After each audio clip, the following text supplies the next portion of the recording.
Good morning, everybody. Just wanted to say really quickly before we start a really exciting episode, I'm stoked about this one, Andrea. And I know Andrea loves this topic just like I do.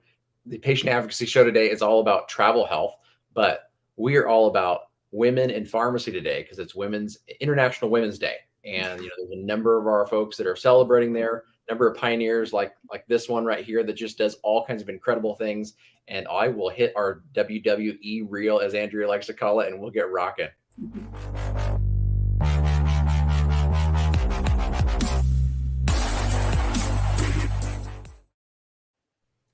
All right. Good morning, everyone. Thank you, Kevin, for the lead in, and thank you for International Women's Day. It is kind of interesting. We were talking before we went on. The joke in the family is that I never know where any date of any special date. I mean, I don't remember birthdays. I am not that person. So when I saw it this morning, Facebook was full of like these firsts, and I'm in a dive group, and it was really cool because as a diver, traditionally, not a lot of women back in the day. And there's a dive group that's out in the Seychelles, I think it was, and everybody on the boat, in terms of crews, staff, dive masters, all female. And I just love that we're starting to get that representation. I am a little baffled that it's still the 21st century until it's happening and that it's still a thing, but super cool, excited for it. And yeah, so wow, there we go. So one thing about travel for Elite, Andrea, I have to tell you, I went on travel. Oftentimes we'll check out breweries just to try different beers. And we went to one in like my neck of the woods that was all woman run. And it was amazing. They did a really good job. The whole setup was fantastic. The beer was good. And so awesome. Yeah. I mean, I'm excited that it's becoming more normalized, right? I mean, and it is what it is. But yeah, so celebration, happy International Women's Day, excited for it. Today we are also, Kevin didn't wear his travel attire. I am representing, I've got my National Park Service shirt on here, protect the outdoors. Always thought that working for a national park would be one of the best jobs in the world. And I've completely forgot to introduce ourselves. I'm Dr. Andrea, a pharmacist with 30 years that is now full-time in patient advocacy, with this, sub category or added feature of travel health and wellness. And for me, we talked a little bit about it last week. We're getting a little bit more into the process on this call or this session. And so we're going to talk about how I approach travel and, the opportunities that come from it, and that sometimes we have these beliefs that if we're dealing with chronic illness or managing complex situations, that travel is kind of off the table, and it's unfortunate because people are missing out on life-affirming events. They're missing out on connecting with family, and so that's really the focus for the next 10 minutes or so. So Kevin, you have young children, and I think you even had a situation not long ago where the kiddos weren't feeling well on a vacation, and it's a lot of stress, right? It's tough, Andrea. It's really tough. In fact, we had some family members think about not going because the kids were sick prior to leaving. Right. And that was a limiting event, right? A self-limiting event, a bug or something that happens. And so you can only imagine if the complexity is chronic illness. It could be a limitation, like a physical limitation. It could be, somebody could have dementia. You could have multi-generational experience where you have somebody with dementia, and then you have children possibly on the spectrum. I've traveled in a situation like that before. And so how do you have an experience that allows everybody to actually enjoy the vacation as opposed to one person carrying that burden running point, trying to keep everybody happy? And it's interesting, I shared a post on LinkedIn about this week, and another individual commented that some friends had just come back from a cruise. Somebody in the group had dementia, and they were surprised at how exhausted they were keeping up with someone in that situation. And I thought that was really telling, because as far as multi-generational travel, Disney, cruises, resorts that are that have I don't call it a compound, but they're kind of a defined space, right? Yes. It makes sense. And yet there's planning and there's other things that go into this that we don't often think about. We took my dad to Disney He had dementia. The first 2 times we went, we stayed in traditional hotels. He could ride the bus back by himself. He could go in, get the elevator, and go to a room. No problem. We stayed at the cabins, and it was chaos. I mean, we were lost, and we have full mental capacity. And so the idea of putting him on a boat, sending him back to the Disney cabins, and thinking he's going to find our cabin, no way. It was a golf cart and all this other stuff. And so there can be a lot that goes into it. And as you even saw with what I'm talking about, so often we focus on the how. We completely forget to look at the possibilities and the why of what we're trying to do. Yeah, so true. And so when we talk about travel health, especially under the umbrella of patient advocacy, I wanted you to pull up a couple of links I just sent you. If we're thinking of extremes, your children had a self-limiting illness, nothing, a bug or whatever, and it does cause some chaos. Oftentimes I'll hear from people saying, well, a person's on dialysis, and that's it. We can no longer travel. Or I talked to a woman, and this was completely heartbreaking. Her parents were doing kind of a bucket list trip. Mom, healthy. Husband, stage 3 lung cancer. They spent almost a month overseas kind of doing all this. And the mom was worried the whole time that husband was going to die. And how would she get his body back? And never confided to the daughter that this is what was going on. And this was just a random conversation I had with someone. So there's a lot going on when people are looking at traveling with chronic illness. And I just randomly Googled, I think I Googled like dialysis at sea or something. And, I came up with immediately links that, that speak to, even in something that seems pretty complex, is it possible? And so this is where I want to focus back on I call them the 4 Ps, when I talk about travel. 1 being possibilities, and that's really connecting with people's why, what we're doing, and the possibilities around it. 2 being the prevention piece of it. 3 being the problem solving, right? You don't know what you don't know. And that kind of wraps up into prevention. And then the peace of mind and the resilience that kind of comes from, all right, you've looked at the possibilities, you know why you're doing it, prevention wise, who to contact, you have an understanding of where you're going, you've problem solved. Is there a hospital in the area? What is the equivalent of a 911? And then the peace of mind that, let's be real, you navigate complex situations in life, day to day.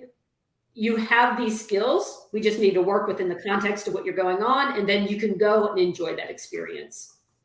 Amazing. Yeah, I mean, I think I love the P's that you put in there and the order, because they all have different complexity to them on just what you're thinking about and pre-planning to be able to do that and make it successful. But you said earlier, Andrea, and I wanted to bring some of the listeners back to it, is you're talking about like all the things that we have to do as the other individuals caring for the loved one going there.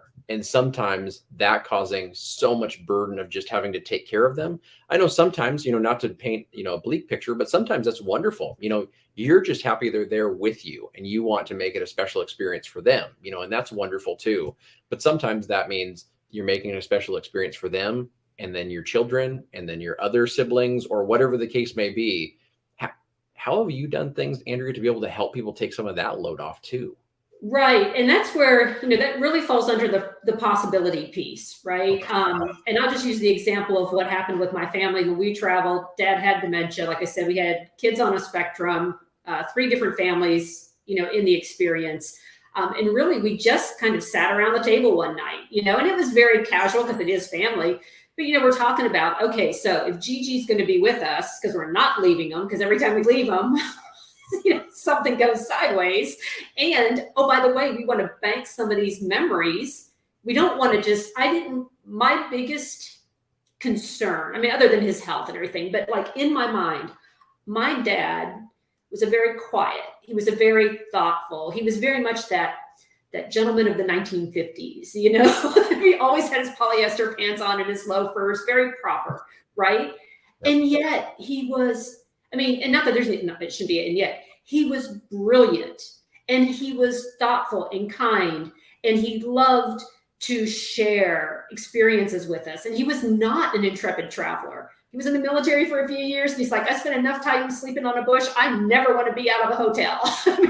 So he was not an intrepid traveler. He was very uncomfortable, and yet he wanted us to have those experiences. And I can just remember, the battlefields, the parks, the dolphins, all the things that he took us to. And I wanted my niece and nephew to feel that connection because, they're younger. Now he's in his 70s. And I just didn't want this image of him, in their mind, sitting in a chair in the corner, because his form of dementia, that's kind of how it came out. He was not that, agitated individual. He just got very quiet and withdrawn and truly kind of blended into the furniture, And so I wanted them to have that experience with him. It actually makes me choke up because we're sitting on the back porch and, and he'd wear this goofy hat and he'd have the sunglasses on and he'd sit there and eat pretzels. And my niece just sitting with him, like holding his hand and, Gigi, let's look for the dolphins. We wanted that in their mind, so we knew our why. We knew what the possibilities are or were. Everybody signed into the experience because we had other families traveling with us. And it's not going to be, there may be some, moments where we have to call an audible, so to speak.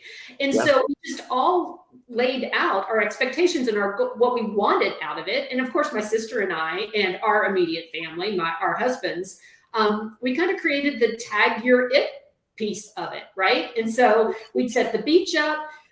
Somebody would spend time with Gigi at this time of the day. And then if we knew that someone wanted to go to the wherever, the boardwalk or whatever it was, it'd kind of be like, tag, you're it, and we would just swap off and it was natural. It wasn't a burden. We knew going into it. And so I think when we're thinking of possibilities, when we're thinking of patient advocacy and we're thinking of particularly making memories or just allowing people to live those lives and not be defined by their freaking illness, it drives me nuts when we wear that, if you want to, okay.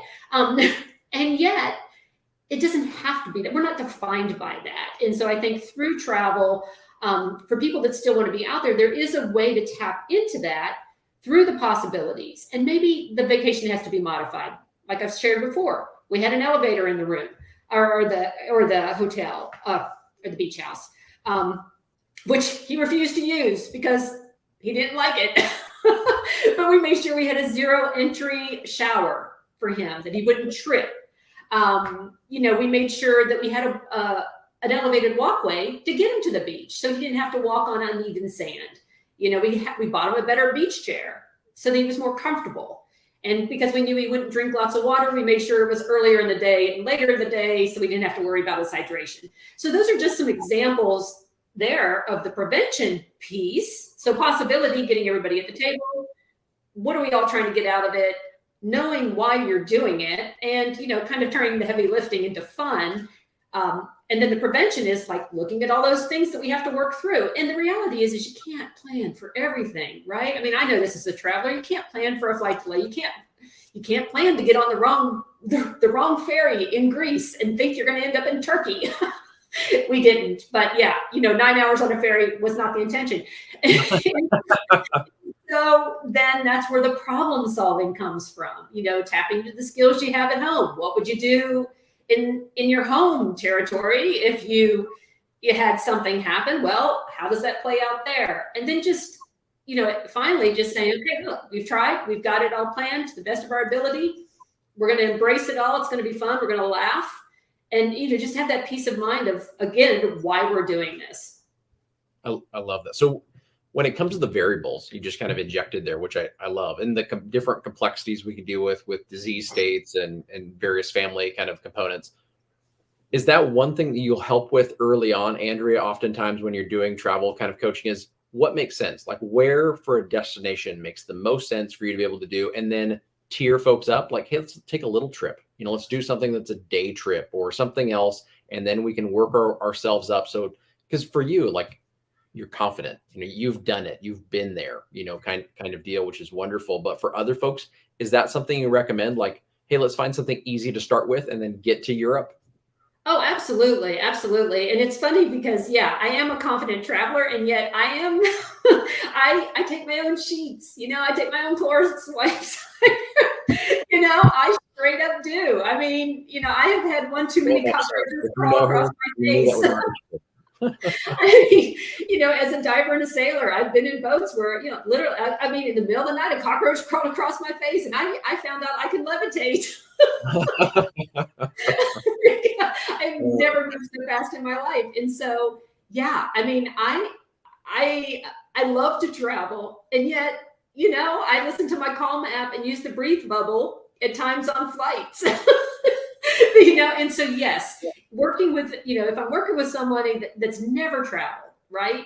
And let's say, they have some kind of a chronic illness or a life event that's happened, or they're reassessing, for whatever reason, and they're just not sure. By all means, I'm like, let's do some practice runs.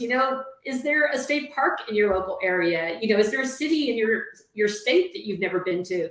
I mean, there are people who would just book the ticket and take a chance that it works, and hey, more power to you. But I used to travel to Florida in the beginning. I can remember my first solo trips.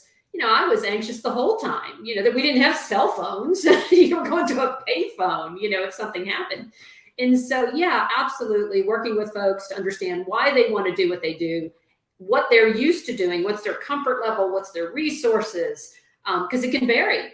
There's travel nurses, there's organizations you can hire someone to physically go with you if you need that type of medical assistance. Of course, that costs something, right? Or is it possible to have physicians talk to a physician in a local area? Is it possible to have a pharmacy deliver a beach wheelchair to your beach house, right? Is it possible to do whatever? And so that's where I walk through these possibilities, not just of what you want to achieve, why you want to do it, but what are the opportunities, what are the possibilities, and then we work through it all. I love it. I love it. No, fantastic episode, Andrea. I think that's just getting people confident enough to try, to put that first foot forward, and then say, hey, here's the things that can be done to make it successful, and bank those incredible memories that you won't regret. I mean, I think that you and I looking at some of the statistics last week just made me think, amazing how travel impacts us mentally and physically by just getting out there and doing things that are enjoyable. Exactly. And it doesn't always, like you said, it doesn't have to be world travel. It doesn't have to be extreme. I think in this world of influencers and selfies and, standing on the edge of the cliff and all the canyons and whatnot, I mean, if that's what you want, I'm not that person. And yet I can remember, I am so grateful. I tend to be an incredible rule follower, and you picked up on this. I'm definitely an ask permission, not forgiveness person. And yet one of the best travel experiences I had with my dad before he passed, he had to go to the dentist, and we broke him out for COVID, right? Because we were like, look, you can't not allow him to go to a freaking dentist. They're wearing, it looks like they're in CDC level 4 biohazard suits, and you're not going to put him in isolation because he went to the dentist. They're opening the building up early, nobody in the building, they bring him in the back door. And so he was in the car. Of course, we're wearing all our garb, to get him to the dentist. And on the way home, we took the long way, and we drove by where the horse farms were, so he could look at the horses in the field. He remembered the road where the cows lived. He knew where we were supposed to turn. We drove him by the house so that he could wave at my niece and nephew. And he passed away just, I want to say, well, he fell within a couple of months of that. And that was the last time he was out of that building. And so, dare I say, that was one of the most important travel experiences we had with him at the end. Amen. Because, we never got it back. That was it. That's super special, Andrea. No, thank you for sharing all those things, and for, I hope, inspiring some of the folks watching to go and do and make those special memories with their families. Well, absolutely. Fantastic. Well, everybody, thank you guys so much for joining us. Thank you, Andrea, once again, and we will see you guys next week on the Patient Advocacy Show. If you want to find out more, head over to RPH Ally, join the Patient Advocacy channel with Andrea, and let her kind of guide you along the way as a pharmacist, and then check her out on Wayfinder Advantage to be able to get guided as a patient in that space as well. So excited to see you guys next week.